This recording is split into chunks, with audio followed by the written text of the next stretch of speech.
បើកហាងបុកលហុងដំបងហ្នឹងខ្ញុំដាច់ខ្លាំងហើយខ្ញុំប្រឡែងដៃចោលណា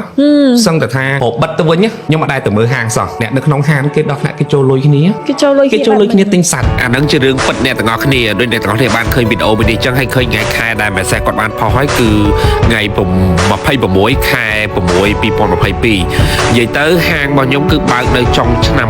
2021ហើយខ្ញុំប្រម៉ូទបានតែរយៈពេលបានតែ2ខែដំបូងទេអ្នកនរគ្នាបន្ទាប់មកគឺខ្ញុំប្រឡែងដៃខ្ញុំលែងទៅមើលហាងខ្ញុំលែងប្រម៉ូទលែងអីទាំងអស់ហើយនេះគឺវីដេអូដែលខ្ញុំប្រម៉ូទចុងក្រោយគេគឺថ្ងៃទី11ខែ12ឆ្នាំ2021បន្តមកទៀតចូលដល់ឆ្នាំ2022ពេញមួយឆ្នាំហ្នឹងគឺខ្ញុំអត់មានបានទៅអើតហាងអត់មានបានប្រម៉ូទអត់មានបានផ្សព្វផ្សាយអីសោះអ្នកទាំងអស់នេះឃើញហើយគឺ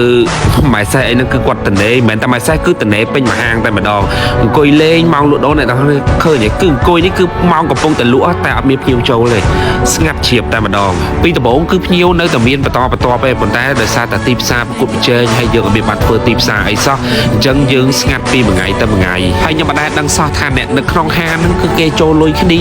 ដើម្បីទិញសាច់យកមកលក់ព្រោះគេរំពឹងថាខែឡូថ្ងៃហ្នឹងមានភ្ញៀវចូលមកញ៉ាំអីអញ្ចឹងខ្ញុំនិយាយមែនណាឲ្យតែខ្ញុំនិយាយដល់កន្លែងហ្នឹងគឺខ្ញុំចង់តែខ្ញុំហ្មងព្រោះខ្ញុំអត់នឹកស្មានថាគ្រប់គ្នាគាត់សាមគ្គីគាត់ទៅជាគាត់អ្នកមើលថែហាងហ្នឹងជាងខ្ញុំទៀតណាហើយមិនត្រឹមតែចូលលុយគ្នាណាដល់ថ្នាក់គាត់ខ្ចីលុយខ្ញុំនិយាយតដល់ថ្នាក់គាត់ខ្ចីលុយអាម៉ូម្ចាស់ហាងញ៉ាំឆ្ងាញ់យោខ្ចីលុយដើម្បីយកមក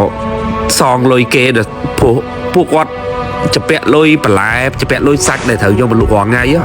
ហើយរឿងទាំងអស់ហ្នឹងគឺខ្ញុំទៅតែដឹងមួយរយៈក្រោយទៅពេលដែលយើងលក់ដាច់ឡើងវិញទេខ្ញុំមិនដឹងហេតុអីអ្នកទាំងអស់គ្នាពេលហ្នឹងគឺខ្ញុំអត់មានអារម្មណ៍ធ្វើអីទាំងអស់ហ្មងខ្ញុំត្រូវចំណាយរាល់ខែអ្នកទាំងអស់គ្នាទាំងអត់មានចំណូលមកវិញសោះហើយលុយដែលត្រូវចំណាយហ្នឹងគឺខ្ញុំសល់ពីមុនដែលយើងខំរកពីមុនហ្នឹងដើម្បីយកមកចំណាយពីមួយថ្ងៃទៅមួយថ្ងៃដល់ថ្នាក់ខ្ញុំអស់ពីខ្លួនណាខ្ញុំលក់ខ្សែកខ្ញុំលក់អញ្ជៀនលក់អីដើម្បីយកមកទប់ហើយអូនិយាយទៅពេលហ្នឹងគឺគ្រោះមួយថ្ងៃគិតមួយថ្ងៃហ្មងអ្នកទាំងអស់គ្នាស្គាល់ពាក្យហ្នឹងឯងយល់ពាក្យហ្នឹងឯងហើយពេលហ្នឹងគឺដល់ខែចុងក្រោយដែលខ្ញុំនៅសល់លុយទប់ហើយដល់ខ្ញុំទប់លែងជាប់ទៀតហើយខ្ញុំក៏គិតថាខ្ញុំសាកប្រម៉ូទវាឡើងវិញមើលវាទៅមុខអត់ព្រោះខ្ញុំអស់ជំរឿហើយអ្នកទាំងអស់គ្នាមើលទៅ TikTok របស់ខ្ញុំគឺអត់តាំងពីហ្នឹងមកគឺខ្ញុំអត់ដែលមានវីដេអូដែលផុសពីបុកលហុងអីទាត់តែសោះគឺអត់មានទេតើតាខ្ញុំអស់ជំរឿដូចខ្ញុំនិយាយហ្នឹងហើយពេលហ្នឹងនៅថ្ងៃទី26ខែ5 2023ខ្ញុំក៏បានយកខមមិនមួយដែលគាត់សួរថាបងបញ្ជុកលក់បុកហុងអញ្ចឹងពេលហ្នឹងដំបូងខ្ញុំខ្មាស់ខ្ញុំអត់ចង់ហ៊ានលើកខមមិនហ្នឹងមកនិយាយពីព្រោះថាបើសិនជាយើងលើកមកខ្លាចគេថារកស៊ីជោគជ័យសុករហូតដល់ស្ងាត់មានអារម្មណ៍ថាខ្លួនឯងអាម៉ាស់មែនតើទី27ខែ5 2023បន្ទាប់ពីពេលដែលខ្ញុំបានផុសវីដេអូនឹងហើយស្អែកឡើងខ្ញុំចូលមកបុកវិញហើយអ្នកទាំងអស់គ្នាអ្វីដែលស្មានអត់ដល់គឺមានភ្ញៀវដែលគាត់មកពេលហ្នឹងគឺខ្ញុំគិតថាច្រើនហើយពីព្រោះថាហាងខ្ញុំស្ងាត់មនុស្សអត់មានមនុស្សចូលស្ទាត់តែសោះអ្នកទាំងអស់គ្នារហូតដល់មានភ្ញៀវគាត់មកប៉ុណ្ណឹងគឺអូយសប្បាយចិត្តខ្លាំងមែនតើហើយអានេះពេលយប់ឡើងហ្នឹងណាពេលដែលលក់ហើយគេញ៉ែម៉ែសេះគាត់មានការងារធ្វើវិញហើយយប់ឡើងបានលាងចានលាងអីហើយកាលពីមុនហើយខ្ជិលនិយាយថាស2 3យំទៅលាងតែថាសបន្លែដែលយើងដាក់លក់ហ្នឹងគ្មានចានគ្មានអីឲ្យលាងទេពីព្រោះថាមានភ្ញៀវចូលចាចាប់ពេលហ្នឹងមកអ្នកទាំងអស់គ្នាហាងខ្ញុំគឺលែងស្ងាត់ដូចមុនហើយខ្ញុំក៏លែងប្រឡែងដៃចោលហាងខ្ញុំទៀតដែរខ្ញុំចាប់ផ្ដើមព្យាយាមធ្វើទីផ្សារគ្រប់បែបយ៉ាងដើម្បីហាងមួយហ្នឹងខ្ញុំព្យាយាមថតព្យាយាមផុសទោះបីថ្ងៃខ្លះយើងអត់ស្រួលខ្លួនក៏ដោយក៏នៅតែថតញ៉ាំធ្វើដូចឆ្ងាញ់ណាស់អញ្ចឹងដើម្បីឲ្យអ្នកមើលគាត់មើលហើយគាត់ឃ្លានគាត់ចង់ហូបរហូតដល់ពេលដែលយើងបានសល់តិចតួចយើងក៏ព្យាយាមពង្រីកហាងទីបំផុតខ្ញុំដូរមកហាងថ្មីនៅកាត់ជ្រុងសវណ្ណាដល់សប្តាហ៍នេះអញ្ចឹងវីដេអូមួយនេះខ្ញុំគ្រាន់តែចង់ឲ្យអ្នកទាំងអស់គ្នាដឹងថាកុំឃើញថាខ្ញុំបកកែធ្វើវីដេអូអីអ្នកខ្លះគាត់និយាយថាខ្ញុំបកកែធ្វើទីផ្សារអីចឹងតាមពិតនៅពីក្រោយអាភាពជោគជ័យដែលអ្នកនរគ្នាបានឃើញហ្នឹងខ្ញុំក៏ធ្លាប់បរាជ័យសឹងតែថាអត់មានកម្លាំង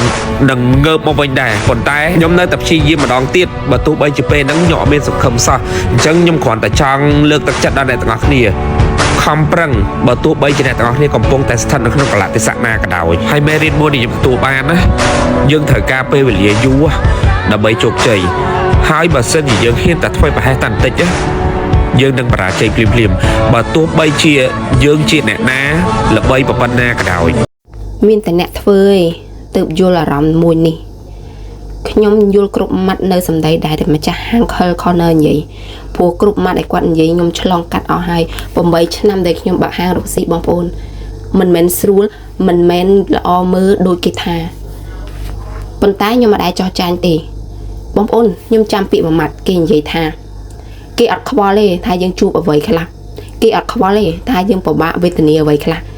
គេមើលតែលទ្ធផលទេសុភាសិតចិនគឺគេនិយាយបែបនេះជាក់ស្ដែងគឺបែបនេះពិតមែនយើងជួបពិបាកបែបណាក៏ដោយគឺគេអត់ដឹងយើងរៀបរាប់ប្រាប់គេក៏គេមិនយល់ដែរគេមើលតែលទ្ធផលយើងឯងបើលទ្ធផលយើងល្អគេសាទរគេជឿថាយើងពូកែតែបើយើងគ្មានលទ្ធផលឲ្យគេមើលទោះបីតែយើងពិបាកប៉ុណ្ណា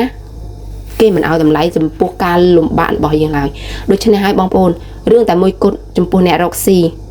ត្រូវរឹងមាំដួលងើបអត់អាចចោះចាញ់ទេមិនថាដួលម្ដងយើងត្រូវតែរឹងមាំបងប្អូនអត់មានអ្នកណារកស៊ីមិនមានបញ្ហាជួបទេតែសួរថាយើងជួបហើយយើងដេកដួលឬយើងជួបហើយយើងទៅមុខតសារវីដេអូមួយនេះជាការដាស់ទឹកចិត្តបងប្អូនបើបងប្អូនចេះផលប្រទានប្រយោជន៍ពីវីដេអូនេះបងប្អូននឹងយល់ថាកម្លាំងចិត្តសម្រាប់អ្នកដែលកំពុងតែប្រឈមកំពុងតែរកស៊ីកម្លាំងចិត្តត្រូវការខ្លាំងបើបងប្អូនអត់មានកម្លាំងចិត្តសម្រាប់ងើបមកទេបងប្អូនរកស៊ីអីក៏មិនជោគជ័យដែរហើយភាពជោគជ័យមិនវាស់ជាមួយនឹងអ្នកដទៃវាស់តែពីខ្លួនយើងអតីតកាលនិងអនាគត